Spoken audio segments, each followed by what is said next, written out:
E a partir daí começa o planejamento que me fez transformar 25 dias em casa numa aprovação meteórica em primeiro lugar no concurso público da Universidade Federal. Foi uma loucura, mas eu consegui passar, e é sobre isso que a gente vai conversar agora. A primeira coisa que eu fiz foi o melhor planejamento da minha vida. E isso é uma coisa que todo mundo que vai pegar uma empreitada quase impossível precisa fazer. É olhar para aquilo dali da forma lógica mais racional possível e tentar enxergar a melhor estratégia para te tirar do ponto que você está e te levar até a aprovação. Naquele concurso que eu prestei, o que eu observei da prova? Português tinha um peso baixo, era peso 1, eram 10 questões só. As questões específicas eram 40 questões com peso 2, então a prova valia 100. Específica valia 80, porque era 40 vezes 2, português valia só 10. E que eu decidi não estudar português. Sabe quanto que eu tirei em português? 7. Eu fiz 7 questões de 10 e fiquei em primeiro lugar. Segundo, terceiro, quarto lugar, se você olhar, teve gente que gabaritou português, teve gente que fez 9 de português, mas eu fiz 7, passei em primeiro lugar porque a minha estratégia foi focar onde estavam os pontos, ou seja, na parte específica da prova. Informática, velho. Informática quase que eu zerei. Imagina eu fazer uma pontuação que me colocasse entre os 5 primeiros e eu zerasse informática e reprovasse no concurso. Cara, foi um risco que eu corri, mas eu abracei porque o edital de informática para concursos públicos é imenso. Normalmente é muita coisa que você tem que estudar e as provas de informática são complicadas, velho, porque cai assunto. E mesmo você tendo estudado o conteúdo todo, você pode não ter visto um atalho, você pode não ter visto um detalhe de um menu de um programa e errar uma questão. Então eu falei assim, não vou estudar informática também. Português e informática eu não vou estudar. Eu não tenho tempo, eu tenho 25 dias, eu tenho que fazer o que dá para fazer dentro desses 25 dias. Então negligenciei totalmente português e informática. E tinha uma outra matéria nas básicas, que somavam 20 questões, né? Eram 10 de português, 5 de informática e 5 de legislação. Legislação também era peso 1, mas tinha matéria ali dentro que era parecida com a matéria específica. As leis, por exemplo, Lei 8.112, que é o Estatuto dos Servidores, Lei 8.429, eu acho que também estava nas duas. Então eu consegui estudar para esse tópico legislação, estudando para a parte específica do edital. Então foi dessa forma que eu decidi fazer. Eu falei, eu vou focar 100% em específica. Se eu não passar nessa prova, ok, estou me preparando para as próximas. E a partir desse momento, né, que eu decidi a minha estratégia, que eu aceitei prestar um concurso para uma vaga, né, eu tinha que ter uma estratégia muito clara, um objetivo e transformar isso em meta para quantificar qual seria o meu esforço, o que eu teria que fazer. Então eu observei os concursos anteriores da Rural e eu percebi uma coisa muito interessante. Primeira vantagem que eu tive, 3 concursos, mesma banca, já é uma coisa assim muito boa. Você consegue se basear muito nas provas anteriores, no que a banca costuma cobrar, etc. Outra coisa, o primeiro lugar tinha tirado 91 pontos nos 3 concursos anteriores. Nos 2 concursos, né? O meu era o terceiro, acho que foi isso. Então eu vi um padrão ali, eu falei, opa, ok, então essa é a nota que eu tenho que pegar assim, como o céu para mim, né? O que é uma coisa que eu preciso fazer para me equiparar às pessoas que passaram em primeiro lugar nos concursos anteriores, porque mesmo que alguém tire uma nota maior que a minha, eu vou ficar satisfeito de ter atingido esse desempenho fenomenal ali num período, né, de tão poucos dias. Então eu tracei isso como objetivo e aí a primeira coisa que eu fiz foi registrar onde eu estava naquele momento. Eu peguei provas anteriores, né? E eu fiz as 2 provas anteriores, se eu não me engano, e tracei a média entre as duas e a minha pontuação ficou ali nos 58%, 60% da prova, né? E eu tinha que sair desse percentual e ir até 91% da pontuação. Então esse era o meu caminho e é um caminho que normalmente demora mais tempo, mas eu tinha que fazer caber naquele período ali. A segunda coisa que eu fiz que foi muito importante, assim, trivial na minha aprovação, foi o registro, controle, monitoramento da minha evolução dia após dia. Eu fazia isso de uma forma muito minuciosa, porque nesse período que eu fiquei em casa, eu acordava às 7 horas da manhã, todos os dias, eu tomava meu café e eu estudava o dia inteiro, até 11 horas da noite. Eu só parava para almoçar, lanchar e tomar banho só. E eu estudei o dia todo, todos os dias, durante esse período. Isso é certo? É o melhor se fazer? Não, não é o melhor se fazer. Se você perguntar para qualquer especialista em aprendizagem e tal, se você ler o livro Ciclo é Ara, que está aqui na descrição, que é do Fernando Mesquita, e entender melhor o seu processo de aprendizagem, você vai ver que ficar o dia inteiro estudando sem fazer mais nada não é o melhor caminho para você alcançar um objetivo dentro do mundo dos concursos públicos. Mas foi o caminho que eu tracei e eu consegui fazer isso acontecer dessa forma. Mais pra frente eu vou falar de problemas que eu tive por causa dessa conduta, dessa aposta, né, em me esforçar tanto. Eu quase fiquei com problemas psicológicos, tá? O negócio é sério, você precisa levar isso muito a sério. Quando você decidir rushar um período, assim, muito forte, né, tanto de esforço físico quanto mental, você vai ter problemas se você não tomar cuidado. E eu falo disso, inclusive, nesse vídeo que está aparecendo aqui no card, que é a verdade por trás dos 90% de acertos, né? Como chegar lá, como se manter por lá e quais os riscos desse desempenho excepcional. Eu vou continuar explicando o que aconteceu no período para você entender melhor como foi isso e os danos que isso quase me causou, né? Vamos lá. Primeiro, como que eu fiz para dividir o meu dia e passar o dia todo estudando? Eu estudava uma matéria por dia, eu estudava uma sequência de matérias, eu resolvia questões, eu fazia revisão, o que eu fazia? Bom, como o período foi curto, foi um mês, eu quase não fiz revisões. Por quê? Eu tinha que bater o conteúdo inteiro do edital, eu não tinha muito tempo, né? Apesar de ter estudado o dia todo. Tem um momento do dia que você não consegue mais absorver a informação. Então, como que eu dividia e por que essa divisão é muito importante? Quando eu acordava, eu estava com a cabeça mais tranquila, então eu fazia a absorção de conteúdo pela manhã. Eu não revisava de manhã o que eu vi no dia anterior.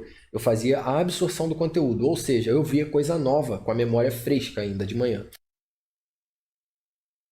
E eu conseguia fazer isso de uma forma sustentável, sem começar a embaralhar as letras nem nada, durante mais ou menos 5 horas ali líquidas, tá? E isso já me levava lá para o meio da tarde. Depois do almoço eu ainda estava conseguindo jogar matéria para dentro, só que eu via que o desempenho começava a cair muito, eu começava a voltar e ler várias vezes a mesma coisa. Nesse momento eu falava assim, opa, já estou chegando aqui no meu limite, tenho que fazer outra coisa agora, mas preciso continuar aproveitando todo o tempo durante esse período.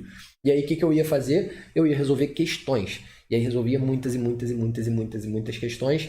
E a parte da noite, que eu já estava absurdamente cansado e tal, não é uma parte que eu poderia focar no meu aprendizado. O que eu fazia? Eu fazia uma análise do meu desempenho. Então eu registrava tudo o que aconteceu no dia, eu revia o que aconteceu nos dias anteriores, eu revia tudo que eu errei, entendeu? Lia comentários, lia sobre o processo, o concurso, quando que ia ser a prova, revia algumas coisas, via se eu tinha perdido algum detalhe, reorganizava a minha semana. O planejamento perfeito que eu falei lá no começo, ele só foi perfeito porque ele foi refeito várias vezes. Então, nesse momento que eu já não conseguia mais consumir matérias, né, eu já estava ali no meu limite, o que eu fazia? Eu dava uma pequena pausa e eu me dedicava a aperfeiçoar ainda mais o meu planejamento, revendo, né, os rumos que estava tomando e corrigindo ali. Por exemplo, ó, eu estou melhorando aqui em lei de improbidade administrativa, mas em arquivologia ainda estou errando muito. Pô, então amanhã eu já vou jogar um pouco mais de carga horária aqui de arquivologia, já vou encontrar mais material, já vou aperfeiçoar o meu filtro de questões aqui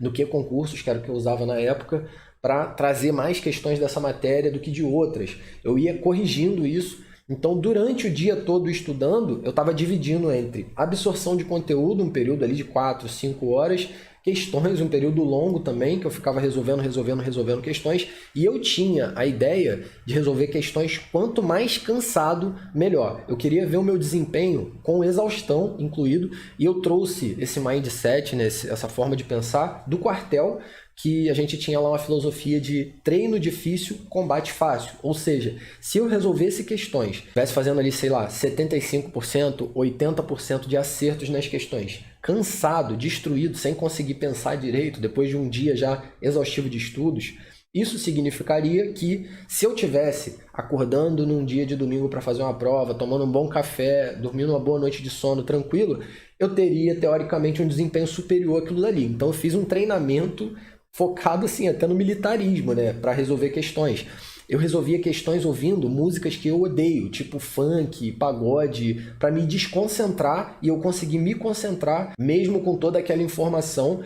E caso no dia da prova tivesse ali um carro de som do lado, alguém comendo salgadinho, algo que me incomodasse, eu tivesse a plena capacidade de me manter focado na prova. Olha isso, cara. É coisa de primeiro lugar. Fala, velho. Vê se essa tática de guerra não merece o seu like aqui embaixo. Se você ainda não tinha dado like no vídeo, já fortalece aqui. Bom, e assim eu segui, né? Foi dessa forma que eu dividi o meu dia inteiro. Eu não passava o dia todo lendo, o dia todo ouvindo, o dia todo vendo videoaula, não. Era o período da manhã, principalmente para consumir conteúdo. Aí esticava um pouquinho mais de questões, se eu ainda tivesse disposição, depois de lanchar de tarde ali e tal, dava uma pausa um pouco maior, se eu ainda tivesse disposição, eu consumia um pouco mais de conteúdo, mas não pegando a matéria pela primeira vez, mas já como uma forma ali de uma revisão, porque seria uma segunda leitura de uma mesma matéria para entrar esse conteúdo na cabeça. E uma curiosidade sobre uma parte do meu edital que possibilitou que isso acontecesse.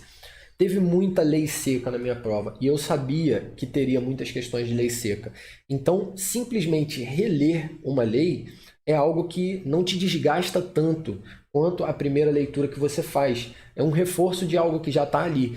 E isso foi algo que eu usei exaustivamente durante esse período, depois de eu ver a parte teórica das matérias, por exemplo, de teorias da administração, como eu falei, né, psicologia organizacional, parte que tem ali pirâmide de Maslow, né, pessoas X, pessoas Y, aquela parte mais conceitual, isso eu fazia para a parte da manhã, e a parte de decoreba, lei seca, eu deixava também para períodos que eu estava mais cansado, porque reler uma coisa me cansava menos do que ler algo pela primeira vez, do que aprender um conceito novo.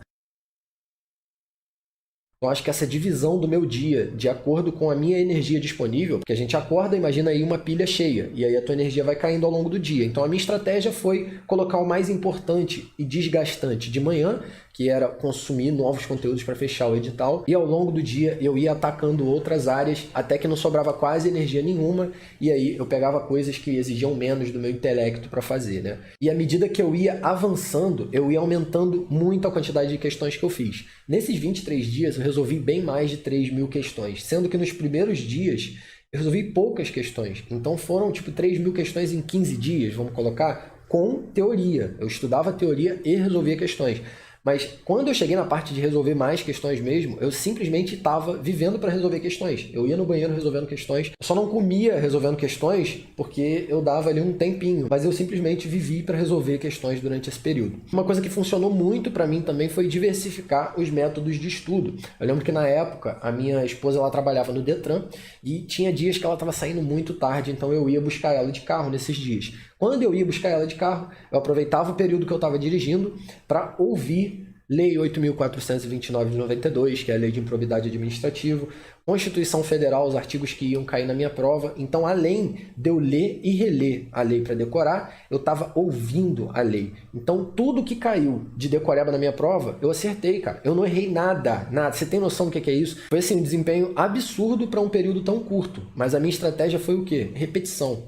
Repetição à exaustão, entendeu? Eu fui lendo, relendo. Você com certeza vai ouvir isso de outras pessoas que passaram em concursos super concorridos, por exemplo, para a área fiscal, que tem código tributário, né? Muita coisa para você decorar de legislação, que é a releitura simples vai te levar a decorar as coisas, velho. Só que você vai ter que ler 10 vezes uma lei, velho. 15 vezes. Você vai olhar ali 400 artigos, 200 artigos. Vai te assustar? Vai. Mas você vai ler uma vez, você vai ler duas, você vai ler 5, você vai ler 10. E você vai olhar na prova, vai começar a ler a alternativa referente ao artigo tal da lei. E você vai, na tua mente, você vai completar e você já vai saber o que está errado. Se eles mudaram uma letra ali, é impressionante. Você vai conseguir fazer isso. Vai levar tempo, vai doer, vai ser desgastante. Mas é dessa forma que se estuda a lei seca, foi o que eu fiz nesse período. Uma coisa interessante que eu fazia era marcar com marca-texto as partes mais importantes da lei, e eu tinha luz, aquela luz de lan house, né, luz negra. Quando eu acendia a luz negra, ficava só o marca-texto aparecendo, e eu ficava relendo a lei ali, as partes principais, as palavras principais, para chegar na prova, e quando eu visse aquelas palavras, eu lembrasse imediatamente do que se tratava. Então, diversificar os métodos de estudo foi muito importante também para conseguir passar tanto tempo assim durante o dia estudando. Eu fui fazendo isso ali durante os primeiros 15 dias, eu estava tendo evolução todos os dias, né? Subindo ali o meu percentual de acerto nas matérias que eu estava estudando. Estudar uma matéria para concurso público te leva a entender melhor outra matéria, as coisas vão se conectando, né? Quando você estuda, por exemplo, direito administrativo, depois você estuda constitucional, depois você estuda licitação, você vai ver que está tudo conectado de certa forma, e isso vai te ajudando a entender mais rápido as coisas. E eu fui avançando, só que eu cheguei num ponto que eu parei de avançar, velho. E aí me bateu um desespero. Eu cheguei nos 70%, 75%, não lembro exatamente o percentual, e eu não conseguia sair daquilo dali. E rolou isso ali nos 15 a 20 dias, né? Depois daquele replanejamento todo e daquele esforço todo, eu senti que eu não ia conseguir. E antes eu tinha sentido, né, quando você vê ali a evolução acontecendo, que eu, pô, vai dar. Eu tô subindo aqui 2, 3% por dia, eu vou chegar nos 90%. Eu vou ficar nas cabeças ali, pelo menos, né, no top 10, top 20, para ter chance de ser chamado. Mas quando eu estagnei, me bateu um desespero. E nesse período, coincidiu com um período que eu tava tendo estafa mental, cara. Você sabe o que é isso? Eu não conseguia conversar, eu não conseguia falar palavras grandes, a minha língua enrolava. As pessoas falavam comigo, eu não estava conseguindo prestar atenção no que estavam falando comigo. E aqui eu entro de novo no assunto que eu falei aí. Vai fazer uma loucura dessa, cara, de se matar durante um período para passar numa prova? Faz, porque deu certo para mim, tô aqui hoje contando a história para você. Mas faz consciente dos riscos e de que é um puta ponto fora da curva caso isso dê certo e principalmente caso você não fique aí com a sequela depois. Isso acontece, cara. Tua mente, teu corpo é uma parada que adoece. Se você machucar muito sua mente sem dar um descanso devido, né, isso vai dar merda. Então por isso que a gente fala, pô, concurso, pensa a médio prazo, longo prazo, é uma grande estrada, são muitos aprendizados que você tem que fazer. Você tem que estar bem psicologicamente, tem que estar bem espiritualmente para passar por esse processo, porque é desgastante demais. Então esse período aí da exaustão foi complicado e eu senti que eu não ia passar na prova. E aí eu comecei a ficar triste e tal, e numa das conversas lá com meu tio, né, antes ele tinha viajado na época, tinha me chamado e tal, mas eu tava estudando, ele voltou de viagem, eu sentei para conversar com ele, eu falei, pô tio, soubesse eu tinha ido viajar, cara, porque estudei, fiquei aqui, dei o sangue e simplesmente não vou passar nessa prova, não vai dar, não consigo, não entendo mais nada, não entra na minha cabeça.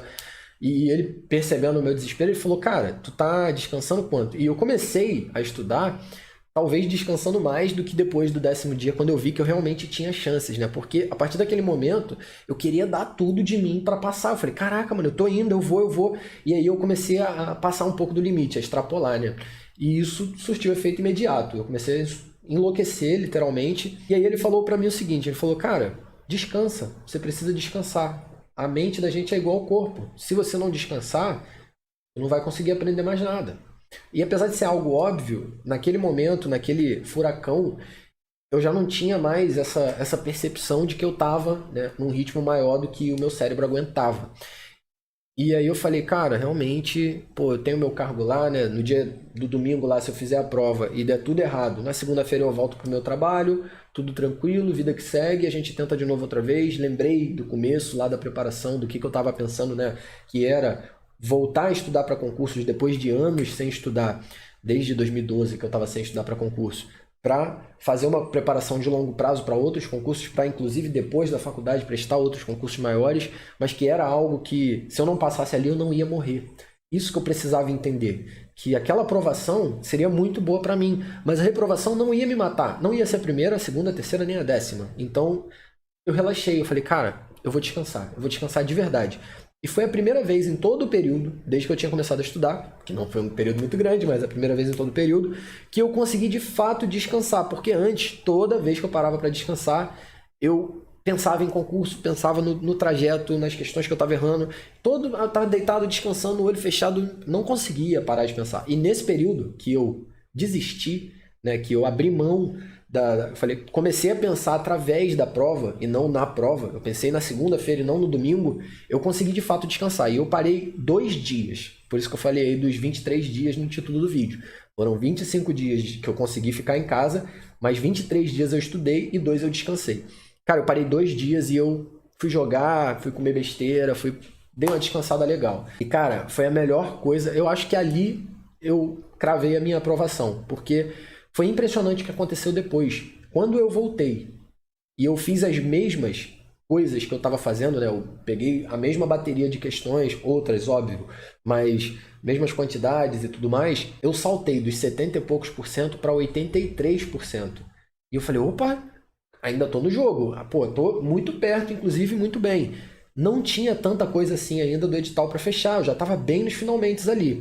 E aí deu aquele gás, deu aquela motivação de novo. Isso me fez levar a última semana ali com toda a disposição possível, né? E na última semana eu comecei a pensar também em outras coisas, que era o quê? Eu fiz toda essa estrada até aqui, só que eu não estudei português e informática. E tinha a questão do perigo de zerar, por exemplo, que a gente já falou no vídeo aqui uns minutos atrás. Eu falei, beleza, eu tenho uma noção de informática, mas como que eu vou fazer se eu não souber nenhuma questão que tá ali? Cara, eu vou ter que chutar. E como que eu vou chutar? E aí eu fui estudar técnicas de chute. pesquisei na internet, lembrei de coisas que eu já tinha feito no passado e que deram certo, tanto em concurso quanto em vestibular, e fui realmente aprender a chutar da melhor forma possível. E uma das técnicas que eu usei foi a que eu mais usei e que deu mais certo. Eu tive 60% de acerto chutando dessa forma. Foi a contagem, a gente chamava isso de carteado no curso preparatório que eu fiz 1000 anos atrás. Cartear a prova, né? Que era você imaginar que aquilo dali era... É tipo o que se faz com baralho, que é você mentalizar as letras que tem ali e quantas faltam aparecer ainda. Tipo isso, eu acho que era por isso que tinha esse nome. Mas basicamente como que se faz? Imagina uma prova com 100 questões. 100 questões e 5 alternativas. Teoricamente, a banca vai aproximar ao máximo de 20 para cada uma. Às vezes vai ter 21, 19, mas o padrão assim seria 20, 20, 20, 20, 20. Então se você fez a sua prova e aí você tem lá 10 questões para chutar, hipótese, você tem 20 aqui, 20 aqui, 20 aqui, 20 aqui, 10 aqui, você chuta tudo aqui que a chance de ser letra A é a maior de todas. Então basicamente essa é a técnica. Eu vou fazer um vídeo só sobre técnicas de chute, falando de várias, umas que presta para usar, outras que não, umas que dependem do tipo de questão que você está fazendo, né? Mais para exatas, mais para humanas, etc. Então, mais um motivo aí para você se inscrever no canal e aguardar. E também me segue lá no Instagram, que eu dou esse tipo de dica lá também e deixo salvo ali nos destaques. E aí, finalmente, depois de ler toneladas de leis, depois de ouvir áudio de lei, tomando banho no banheiro e indo buscar minha esposa no trabalho, depois de sofrer durante esse período, mais do que eu tinha sofrido durante todos os anos na escola, na faculdade, tudo que eu tinha estudado na minha vida foi muito intenso, cara. Foi quase uma dor física, assim, foi um período realmente desgastante. Eu cheguei no dia da prova, na semana da prova, tá? Dia anterior à prova. E aí, qual foi a minha preparação, a minha tática pro dia anterior à prova? Eu peguei e fiz aqui, ó. Não quero saber. Acabou. O que eu tinha que estudar eu já estudei, o que eu não aprendi antes eu não vou aprender agora. Eu fiz ali o esforço máximo possível nesse período, eu fiz a maior quantidade de questões que eu tive condições de fazer e hoje eu vou jogar CS, hoje eu vou comer chocolate, de novo, né? Tipo o período do descanso. E segunda-feira a minha vida recomeça e eu vejo o que eu vou fazer. Eu não tô nem aí para essa prova, se eu reprovar, não tô nem aí. Eu esnobei a prova, né? Eu tirei o peso das minhas costas, porque quando a gente vai para a prova pensando assim, pô, é a prova da minha vida, cara, se eu não passar, o que vai acontecer, o que eu passo?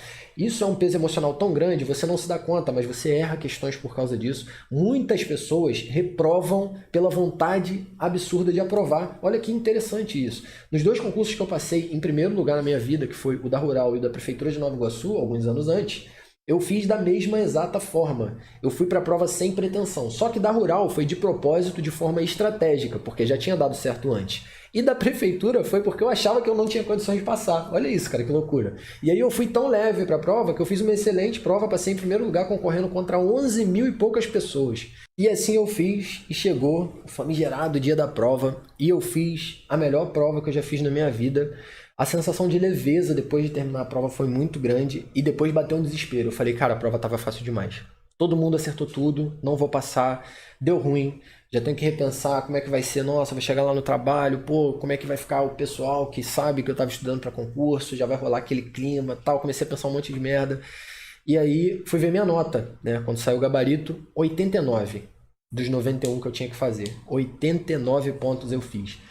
Foi um misto de felicidade e tristeza, porque eu sabia que era uma ótima nota, mas eu sabia que os anos anteriores tinham tido 91 como primeiro lugar e só tinha uma vaga, então para ficar dentro das vagas eu tinha que ficar em primeiro lugar. E aí o que eu fui fazer? Uma outra parte absurdamente importante da preparação para concursos públicos é não desistir enquanto não bater o último final, entendeu? Você tem que correr atrás, tem que estudar para recurso. Então foi isso que eu fiz nesse momento, eu peguei a minha prova e eu fui estudar minuciosamente cada questão que eu tinha errado para ver se alguma tinha ali um erro de gabarito, alguma coisa do tipo. E na questão 31, eu lembro até hoje, já faz mais de 5 anos, eu lembro, tava lá um erro que eu falei, mano, isso daqui é algo, eu lembrei do chuveiro, lembrei da, pô, eu ouvindo muito áudio, né, da lei, essa lei de improbidade administrativa, né, era o assunto dessa questão, eu falei, eu tenho certeza que isso daqui está errado, eu tenho certeza. E aí eu fui procurar fundamentação para o meu recurso, pô, concurso de universidade, na banca do concurso, professores universitários, pessoas, né, falei, caraca, como é que eu vou argumentar com um cara desse de que isso está errado para eu ganhar essa questão aqui. E aí olha o que eu fiz, cara. Eu já tinha voltado pro trabalho, né? Era tipo segunda, terça-feira, a data de começar a levar os recursos. E eu mandei um e-mail para o autor de um livro sobre improbidade administrativa que tinha lá no trabalho e o cara me respondeu, cara. Assim, eu sabia que eu tinha que entrar com recurso, que aquilo dali estava errado. Só que eu não sabia como fundamentar aquilo dali. E aí eu formulei uma dúvida direitinho, mandei para o autor, falei, pô, teu livro me ajudou muito e tal, mas eu tô com uma dúvida sobre como explicar que isso aqui tá errado. E eu já tinha um esboço do que eu ia fazer no recurso, né? Se o cara não me respondesse a tempo, eu ia levar o meu do jeito que tava. E se ele me respondesse algo diferente e tal, eu ia modificar para levar. Só que ele me respondeu, ele falou, concordo plenamente com o teu recurso, inclusive isso seria a primeira coisa que eu pensaria, etc. Pode entregar sim. Pô, aquilo me deu uma segurança muito grande, né? Não é algo trivial de se acontecer. O cara me respondeu, fiquei muito feliz. E aí eu redigi o meu recurso, assinei e fui levar presencialmente até Seropédica. Porque hoje em dia tá muito comum você fazer o recurso online, né? Mas nesse concurso que eu fiz, você tinha que levar lá na divisão de concurso o papel assinado à mão direitinho. E assim foi. Cara, meu recurso foi provido, eu fiquei com 91 pontos, eu fiquei em primeiro lugar nesse concurso. Essa é a história da minha aprovação, eu espero que tenha servido aí tanto como inspiração para você, motivação para uma situação que você está vivendo, quanto para a questão técnica mesmo, da estratégia, de como que eu fiz, algo que você está fazendo que pode melhorar. Se você tiver qualquer dúvida sobre esse tipo de assunto, sobre concurso mais iniciante ou mais avançado do que isso daqui, eu com certeza vou poder trocar uma ideia melhor contigo. Deixa um comentário aqui para mim. Vou deixar aqui na tela final alguns outros vídeos para você continuar assistindo aqui o conteúdo do canal. Pode ser que tenha algo aí que te interesse bastante. Mais uma vez, muito obrigado por assistir até aqui. Até a próxima. Partiu!